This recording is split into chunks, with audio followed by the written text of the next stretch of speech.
endişelenecek bir şey yok. Orkun değil misin sen? Orkun Civanoğlu.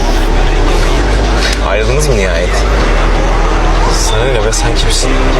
Bundan sonra Mira'nın korumasıyım diye. Onu senin gibi rahatsızlık veren tiplerden uzak tutacağım. İçine ya. Manyak mısın lan sen?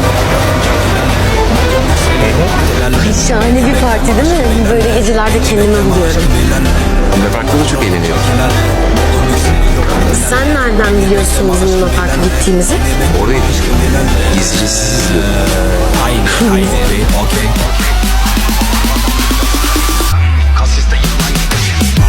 Arabam dip basık kasiste yılan gibiyim.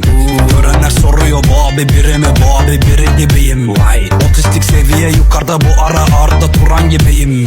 Yeni arabamı çarptım lan, Enes Batur gibiyim. Ağlıyor boyunda Uku Gaga,